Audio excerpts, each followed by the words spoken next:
Thank you, Madam President.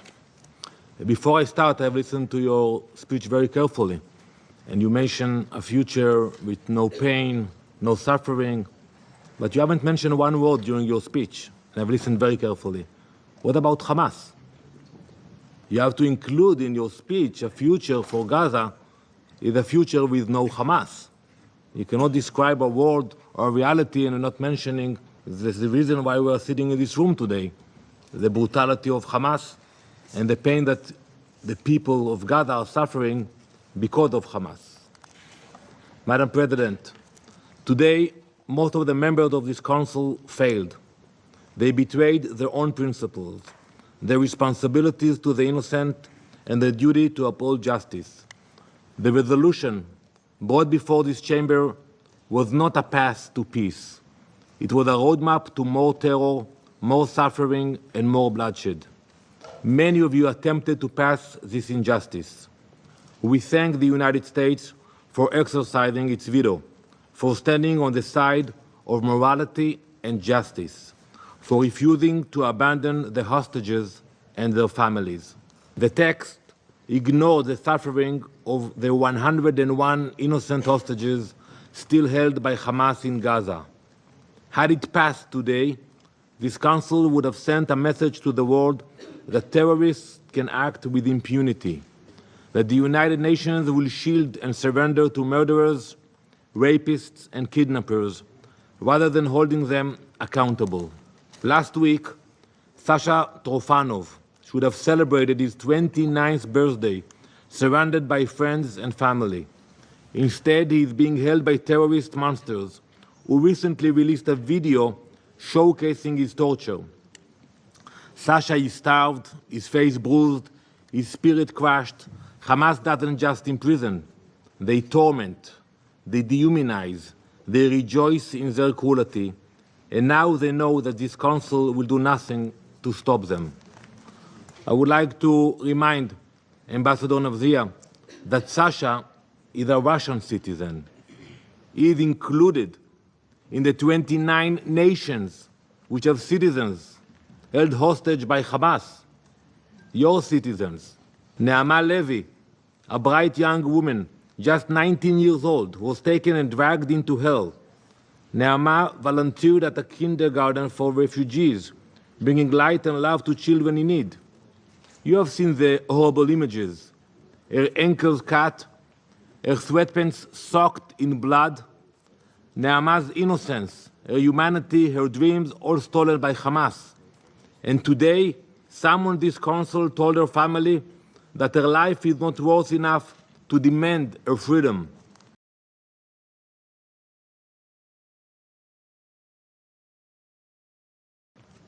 Those who supported this resolution have announced to the world Sasha's life, Naama's life, and the lives of 99 other innocent people are not valuable enough to be a condition for a ceasefire. Today, the UN celebrates International Children's Day. Rather than demanding that little children like Ariel and Kfir Bivas will be released immediately after 411 days in captivity, this Council is attempting to pass a resolution which declares that their precious lives are not worth your time. This is not diplomacy. It is appeasement. It is abandonment of the very ideal that this Council claims to defend. The world should be clear-eyed about what this text truly represents. It rewards Hamas for their barbarity. It validates their strategy of using human shields, targeting civilians, and tormenting hostages in their terror dungeons. It would have set a horrifying precedent that terrorism pays, that violence is met not with condemnation, but with concessions. Why you couldn't agree about condemnation of Hamas? You mentioned you worked tirelessly about drafting this resolution. Couldn't you sit down, the 14 countries who voted for that, and agree about a condemnation in this resolution? Like one line? We condemn the atrocities of Hamas? Was it so difficult? This Council has already adopted 4 resolutions demanding the release of the hostages. Hamas has ignored every one of them. Why wouldn't they?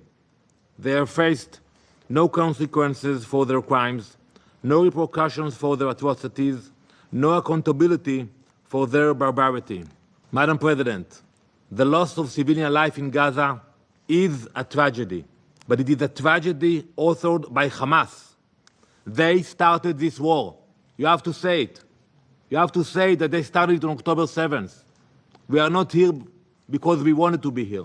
They have held innocent Israelis hostage for over 400 days with no sign of life or humanitarian access. They use Palestinian civilians as human shields.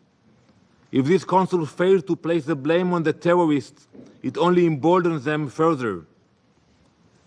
Israel will continue to defend itself. We will never abandon our hostages. And you have to understand that. Look at your values and understand why. We will never forget them, and we will never stop fighting for their freedom. If Hamas were to release the hostages and surrender their weapons, not one more shot would need to be fired. But until that day comes, Israel will do whatever it takes to protect its people and bring our loved ones home. Today, this Council had the opportunity to stand on the side of justice, decency, and humanity. If not for the United States, it would have chosen appeasement, to reward terror and abandon the innocent. History will remember this vote. It will remember who stood with the hostages, the victims, and the principles of peace, and who betrayed them to shield terrorists. Thank you, Madam President.